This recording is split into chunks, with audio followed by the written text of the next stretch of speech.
আসসালামু আলাইকুম। আমি এমডি দেলোয়ার হোসেন। আজকে আপনাদের সামনে নতুন একটি টপিক নিয়ে কথা বলবো।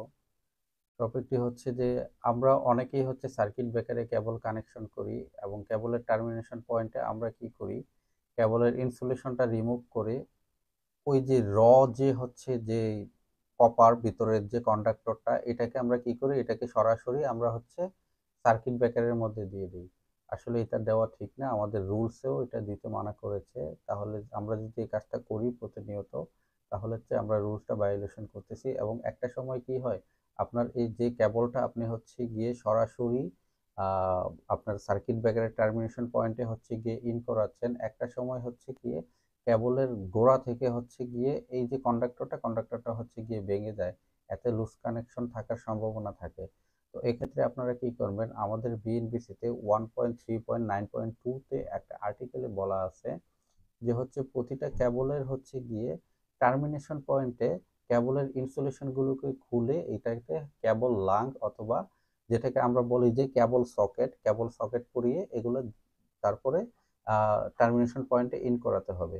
তবে এই ক্ষেত্রে বিভিন্ন ধরনের কেবল লাং বাজারে পাওয়া যায়। আপনার হচ্ছে প্রয়োজন অনুযায়ী আপনার যে টাইপের কেবল লাংটা প্রয়োজন আপনি হচ্ছে কি সেটা পারচেজ করবেন। তবে এক্ষেত্রে আই টাইপের পাওয়া যায়, ও টাইপের পাওয়া যায়, ইউ শেপের পাওয়া যায়। তো আপনার হচ্ছে গিয়ে প্রয়োজন ভেদে আপনার সার্কিট ব্রেকারের জন্য বা আপনার কাজের অনুসারে আপনার ওই প্যানেলের জন্য যেটা দরকার আপনি সেটা কিনে নেবেন।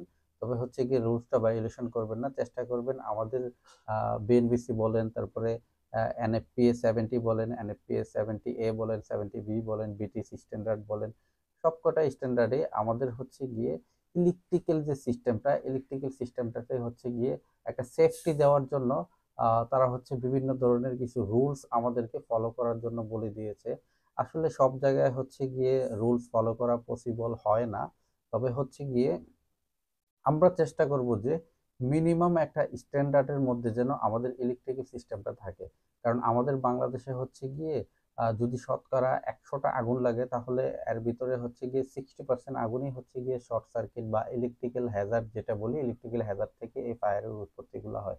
তো আমরা যদি ইলেকট্রিক্যাল সিস্টেমটাকে একটু সুন্দরভাবে সাজাই, যে সেফটির যে রিস্ক অ্যাসেসমেন্টগুলা এই অ্যাসেসমেন্টগুলা যদি আমরা আগে করি, যে হচ্ছে গিয়ে আমার ইলেকট্রিক্যাল সিস্টেম থেকে এই রিস্ক ফ্যাক্টর আসার সম্ভাবনা থাকে, আমি যদি আগে থেকে এগুলোর প্রতি একটু ব্যবস্থা নিয়ে থাকি তাহলে দেখা যাবে কি এই যে রিস্ক ফ্যাক্টরগুলা এই রিস্ক ফ্যাক্টরগুলো অটোমেটিকলি কি অ্যাভয়েড হয়ে যাবে এবং অটোমেটিকলি রিমুভ হয়ে যাবে এবং আমাদের যে ইলেকট্রিক্যাল সিস্টেমটা এটা অনেক ভালো এবং মজবুত একটা ইলেকট্রিক্যাল সিস্টেম হবে।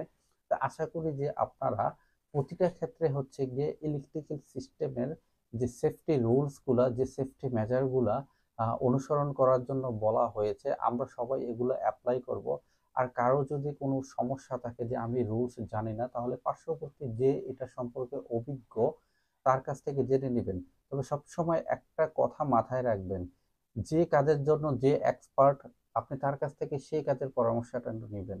কারণ আপনি সব কাজে কিন্তু আপনি এক্সপার্ট না, আপনাকে প্রতিটি কাজে কারো না কারো উপর নির্ভর করতে হয়।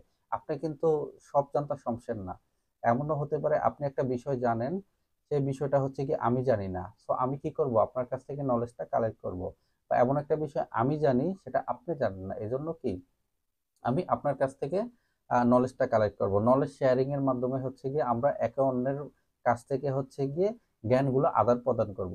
তো এই জন্য হচ্ছে গিয়ে ইলেকট্রিক্যাল সেফটির ক্ষেত্রেও আপনারা যারা রুলস গুলো জানেন না, অনেক জায়গায় হচ্ছে গিয়ে ভুল প্র্যাকটিস করা হচ্ছে এই কোড অফ কন্ডাক্ট গুলা। তো সেক্ষেত্রে হচ্ছে গিয়ে আপনারা সঠিক কোডের আন্ডারে সঠিক ডিজাইন করে সঠিকভাবে হচ্ছে গিয়ে মেনটেনেন্স করে লাইনগুলোকে সঠিক একটা সেফটি দেওয়ার চেষ্টা করবেন। ইনশাল্লাহ আমাদের ইলেকট্রিক্যাল সিস্টেম খুবই সুন্দর হবে এবং খুব নিরাপদ হবে। আসসালামু আলাইকুম।